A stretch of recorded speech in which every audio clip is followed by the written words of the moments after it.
tous, nous sommes le lundi 12 août et je vous retrouve comme chaque semaine pour le suivi de ma perte de poids. Donc voyons ensemble mon poids sur la balance de ce matin. La semaine passée, j'étais à 62,5, ce qui veut dire que j'ai pris 600 grammes, mais je vous rassure, c'est vraiment pas grave et ça s'explique. C'est simplement parce que la semaine passée, en fait, j'étais en train de préparer les boîtes pour mon déménagement. Et donc, j'ai eu un horaire un peu spécial par rapport à d'habitude, j'étais bien occupée.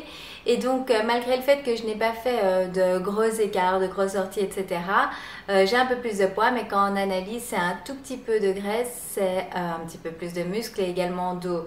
Donc voilà, moi ça ne me tracasse pas, surtout qu'au niveau des centimètres, je n'ai pas bougé. Et en plus, par contre, au niveau de ma ceinture, je peux la fermer un cran en plus. Donc ça prouve bien que le poids ne veut pas tout dire, je vous le rappelle. Donc chaque semaine, je prends mon poids et mes mesures pour avoir un certain suivi, on va dire, de ma perte de poids. Maintenant, ce genre d'élément est à analyser vraiment sur le long terme. Ce n'est pas d'une semaine à l'autre qu'il faut analyser cela, c'est vraiment, on va dire, sur plusieurs semaines, même plusieurs mois. Voir justement comment on prend graisse, si ce que l'on perd c'est bien de la graisse et qu'on conserve ses muscles, etc. Donc si ça devait vous arriver à vous aussi, vraiment ne vous inquiétez pas, ça fait partie d'un programme de gestion de poids. Donc beaucoup de personnes pensent, voilà, je commence un régime, déjà vous savez bien que je ne suis pas fan des régimes, mais même dans un rééquilibrage alimentaire, on pense que voilà, chaque semaine on va perdre 500 grammes, 1 kg, etc. jusqu'à atteindre notre objectif. Maintenant, je vous rappelle aussi que le corps il n'est pas fait pour perdre du poids à la base. Donc c'est pour ça que d'une semaine à l'autre, on peut voir une variation de poids ou alors on peut perdre vraiment beaucoup une semaine et reprendre un petit peu plus la semaine d'après. Simplement parce que le corps, lui, il s'ajuste.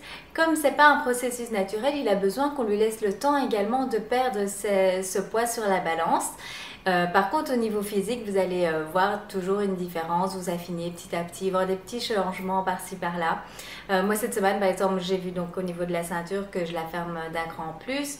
Avant, j'avais dans le dos, en dessous du soutien, si vous voulez, des petits bourrelets de graisse que je trouvais vraiment pas agréable pour moi. Ça me donnait des douleurs au dos.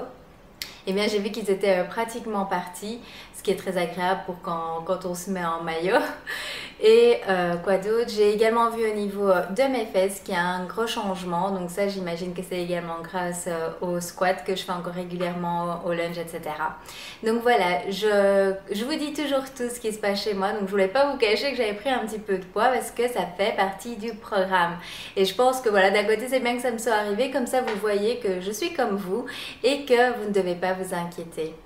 Donc voilà, si ça vous arrive, dites-vous que ça fait partie du programme, que la semaine d'après vous allez reperdre et surtout évitez d'à ce moment-là se dire oh ça marche quand même pas, j'arrête ou je vais aller me faire un gros plaisir et puis du coup sur la semaine on va pas perdre de poids. Donc surtout on continue bien son rééquilibrage alimentaire comme d'habitude et vous verrez que ça passera. De plus vous savez bien, le rééquilibrage alimentaire c'est sur le long terme, ce n'est pas quelque chose de magique comme font croire les régimes où on perd du poids et puis que tout ira bien. Non. Si on fait un régime, souvent on perd du poids et ensuite on le reprend, vous connaissez certainement cela. Maintenant avec le rééquilibrage alimentaire, c'est vraiment voir cela sur du long terme. Donc la période de perte de poids, puis de stabilisation, mais également après de son maintien à son poids idéal en fait. Donc dites-vous que voilà, si vous avez un petit accroc dans le parcours et que vous commencez à vous culpabiliser parce que vous avez fait un écart, qu'est-ce que vous allez faire? Vous aurez envie de manger encore plus. C'est souvent le cas et donc on rentre dans un cercle vicieux et du coup on reprend quelques kilos avant de se redécider à se mettre sérieusement dans son programme. Ou alors même certaines personnes lâchent complètement prise et se disent oh maintenant j'en ai marre, j'arrête, c'est trop difficile. Qu'est-ce que vous pensez qui est mieux? D'arrêter complètement pendant plusieurs semaines faire n'importe quoi et se retrouver avec 5 à 10 kilos en plus pour finir et donc devoir tout recommencer du début? Ou simplement continuer en se permettant de temps en temps d'avoir des écarts, mais de continuer à perdre du poids. Donc, vaut mieux que ça prenne plus de temps et que ça comprend des écarts que de se dire « Oh, maintenant j'arrête, j'en ai marre » et puis hop, recommencer après plusieurs semaines parce qu'on reprend du poids et donc on reprend avec un nombre de kilos plus important à prendre. Alors que si on se permet des écarts de temps en temps, ça nous fait du bien, on se reprend et on continue à reperdre du poids. C'est vraiment pas grave, ça fait partie de votre programme. Donc, on enlève cette culpabilité et on continue tout simplement dans son programme alimentaire. Cette semaine, j'ai eu droit à mon massage de récompense. Donc, comme je vous le conseille, fixez-vous tous les X kilos de perdu.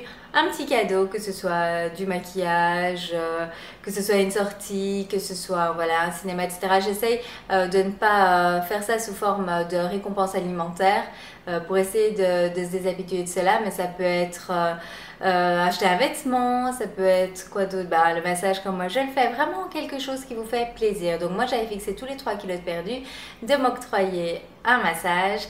En plus j'adore ça parce que voilà, vous avez tout le corps qui se relaxe, vous prenez vraiment conscience de votre corps. Donc j'ai fait ça mercredi et ça m'a fait un énorme bien. Et voilà, donc fixez-le pour vous si vous ne l'avez pas encore fait. Ça fait partie des petites motivations qui peuvent vous aider sur le long terme. J'espère que cette semaine s'est bien passée pour vous également. N'hésitez pas à laisser sous cette vidéo vos résultats. Moi j'adore voir votre progression. Et pour les nouveaux, si vous ne le savez pas, je note chaque semaine mon poids, mes mesures sur des tableaux que j'ai mis à votre disposition sur mon blog, lesconseilsdesylvie.com/documents, que vous pouvez simplement imprimer et utiliser pour vous. Comment s'est passée ma semaine? Donc chaque semaine, je vous fais un petit bilan de ma semaine au niveau alimentaire, activité, etc. pour vous montrer comment ça se passe pour moi, vous donner mes astuces, comment je gère en fait au quotidien. Donc commençons par la semaine. Donc mardi, j'ai fait la recette de poulet rôti avec ses légumes et patates douces accompagnée d'une salade composée. Je trouve que c'est vraiment un vrai délice, c'est super sain. Donc si vous ne connaissez pas la recette, en fait j'en ai fait une vidéo, donc vous pouvez la retrouver ici sur ma chaîne dans la playlist recettes ou également sur mon blog lesconseilsdesylvie.com/recettes. Vous avez en fait toutes les recettes que j'ai déjà filmées pour vous. Ensuite, vendredi, là on a fait un resto, on a été chez Kenny Rogers qui est reconnu en fait pour tout ce qui est poulet en général. Moi j'avais pris en entrée une salade avec du poulet pour avoir suffisamment de légumes parce que souvent le problème c'est que dans le plat il n'y a pas assez de légumes. Donc ça c'est une façon que vous pouvez compenser et éviter évidemment tout ce qui est sauce etc. qui mettent par-dessus. Donc demandez la sauce à côté ou demandez juste un peu d'huile d'olive pour pouvoir assaisonner votre salade. Et j'avais pris également en plat le poulet grillé avec une sauce barbecue, des légumes vapeur. Et alors il y avait du riz comme vous pouvez le voir sur la photo, mais je n'en ai pris que l'équivalent de 3 cuillères à soupe, vraiment juste pour goûter. Et j'ai mangé un demi-muffin au maïs, c'était tout petit muffin. Donc voilà, ça m'a permis de faire une sortie au restaurant en famille, de manger quelque chose d'équilibré, c'était vraiment en plus super bon. Et de ne pas faire de gros écarts. Dimanche, j'ai refait le poulet rôti au four, mais cette fois-ci juste avec des légumes et sans les patates douces. J'ai également accompagné d'une salade composée. Vous savez bien que j'adore les salades composées. Je trouve ça tellement facile pour avoir sa quantité de légumes du repas. Et alors en plus, pour moi, ça a été super pratique parce que c'est un plat qui permet en fait de vous vider votre frigo. Donc tout ce que vous avez au niveau légumes qui restent dans le frigo, ben, vous pouvez les mettre avec votre poulet au four et ça donne vraiment un goût exquis. Moi j'adore les tomates passées au four, c'est vraiment, ça fond dans la bouche, c'est vraiment super bon, les oignons également. Donc voilà, j'ai un peu pris tout ce qu'il y avait dans mon frigo pour le vider pour le déménagement. Et j'ai mis avec le poulet au four et c'était super simple à préparer et super bon. Donc comme vous pouvez le voir cette semaine au niveau alimentation, il n'y a pas vraiment eu quelque chose de spécial parce que comme je vous le disais, je vidais mon frigo mais également j'étais en plein dans les boîtes pour le déménagement. Donc voilà pourquoi. Par contre j'ai aussi mangé des soupes, encore une fois pour vider le congélateur parce que j'avais fait des soupes congelées à l'avance justement pour les jours où on n'a pas beaucoup le temps de cuisiner, donc j'ai mangé ça. Et j'ai fait également des œufs brouillés, des œufs durs, vraiment des petites choses faciles à préparer vu que je n'avais pas énormément de temps. En encas, j'avais également avec des surimi, je mange également les œufs durs. J'ai eu au niveau des fruits pommes vertes que je prends parfois en encas également le soir pour grignoter. De la mangue, banane pour mes shakes, dragon fruit, ça je vous avais déjà montré, c'est un fruit avec une écorce rose autour qui ressemble vraiment à une fleur, c'est magnifique et c'est très bon, ça fond dans la bouche. Et également mes jus de légumes comme d'habitude que j'adore parce que vous pouvez mettre plein de légumes et un petit peu de fruits et le goût est super bon et donc vous faites le plein de nutriments. D'ailleurs si vous le souhaitez, j'ai 2 vidéos qui expliquent à quoi servent les jus de légumes et qui vous montrent en pratique comment le faire. Je vous mettrai tous les liens ci-dessous. Au niveau de l'eau, j'ai bu 3 litres d'eau tous les jours. Au niveau, il y a un jour en fait où on a été dans notre nouvelle maison en faire le grand nettoyage, on a nettoyé pendant 10 heures, donc là j'ai bu 4 litres d'eau sur ma journée. Et au niveau des écarts, il y a juste eu un petit écart, c'était un dessert, c'était en fait un pain à la coco. donc qui me donnait très envie et voilà, je me suis permis ce petit plaisir. Au niveau de l'activité physique, j'ai été une fois à la salle de sport, j'ai fait une fois à la maison entre mes cartons, j'ai poussé les cartons, j'ai mis mon tapis et j'ai commencé à faire du sport. Il y a eu les 10 heures de nettoyage dans la maison et puis rien que faire les boîtes, c'est vraiment du sport, je vous assure. Ce dont je suis fière cette semaine, donc je vous conseille chaque semaine pour vous également d'analyser la semaine précédente pour voir ce qui a bien été, ce qui a moins bien été, ce dont vous êtes fiers pour garder votre motivation en fait sur le long terme. Je vais vous partager ce que j'ai noté pour moi. Donc la première chose, c'est que malgré le fait que j'ai eu une semaine très chargée entre ma chaîne, la préparation du déménagement, les boîtes, mes clients, mon fils, mon activité physique, enfin tout ça ensemble fait que j'ai une semaine bien chargée et malgré tout j'ai fait du temps pour continuer à faire mes exercices à la maison ou à la salle. Donc pour finir, je me suis dit, voilà comment je pense, je me dis même si ce n'est qu'une demi-heure, c'est toujours une demi-heure de prix. Et même quand on est très occupé, qu'est-ce qu'une demi-heure de différence va faire dans votre journée?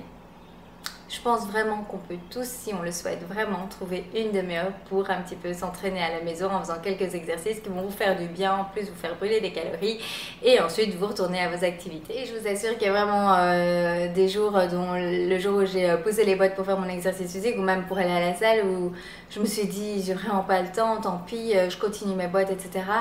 Et donc voilà, on a toujours cette petite voix dans la tête qui essaye de nous faire douter et de nous faire dévier du droit chemin, mais quand vous entendez cette petite voix, en fait, tais-toi, hop, j'y vais, je ne me pose même pas de questions et voilà, c'est fait. La deuxième chose aussi, c'est que malgré le fait que j'ai eu cette semaine chargée, alors par rapport à comment je réagissais avant, quand j'avais des semaines pareilles, souvent on allait manger quelque chose à l'extérieur ou on commandait à manger et qu'on faisait livrer à la maison, mais effectivement c'est jamais très sain. Et donc cette semaine-ci, malgré le fait que j'étais occupée, j'ai quand même fait des petits plats super faciles à préparer, assez rapides. Et donc voilà, pour moi c'est une victoire par rapport à comment je réagissais avant par rapport à la nourriture. N'hésitez pas à partager avec moi les points dont vous êtes fiers pour votre semaine sous la vidéo.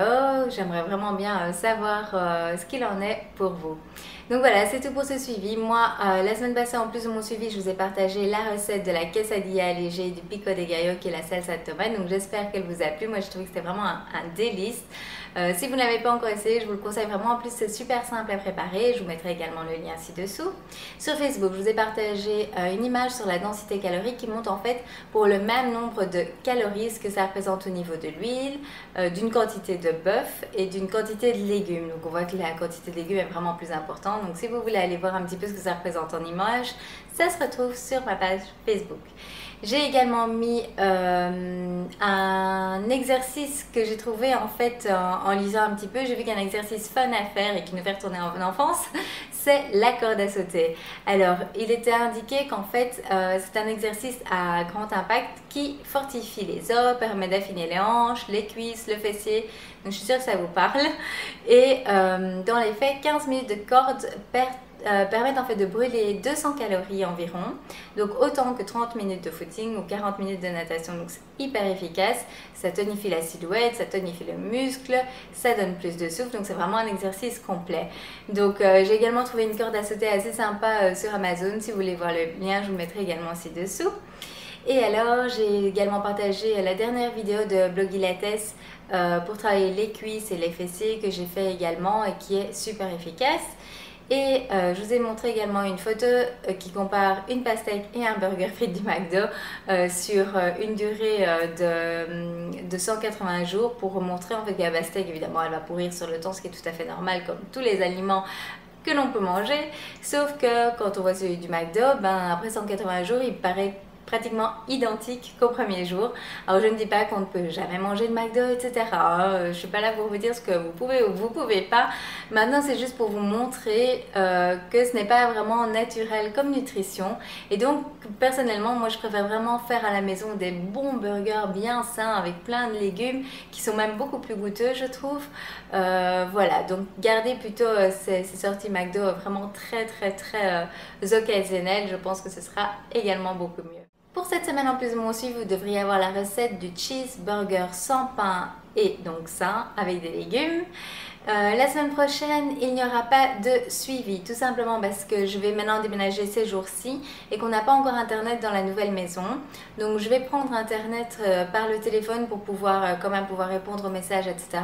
Mais il me sera complètement impossible avec cette connexion de charger en fait une vidéo sur YouTube. Mais je ne vous ai pas oublié, je vous ai préparé une petite vidéo pour remplacer donc ma vidéo de suivi. Et on se retrouve la semaine prochaine comme chaque semaine pour mon suivi à ce moment-là.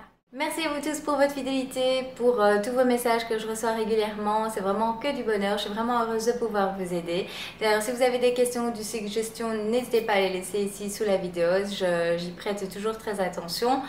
Et si vous souhaitez vous abonner à ma chaîne justement pour voir mes prochaines publications, il suffit de cliquer sur le bouton s'abonner qui se retrouve sur ma chaîne YouTube.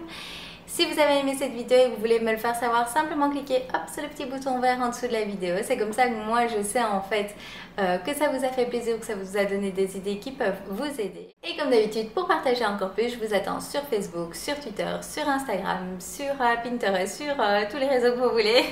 Tous les liens sont sur ma page, vous pouvez m'y retrouver. Je vous souhaite une excellente semaine et comme je vous disais, on ne culpabilise pas, on prend juste de bonnes décisions pour avancer et pour arriver à son objectif. Gros bisous à tous et à bientôt!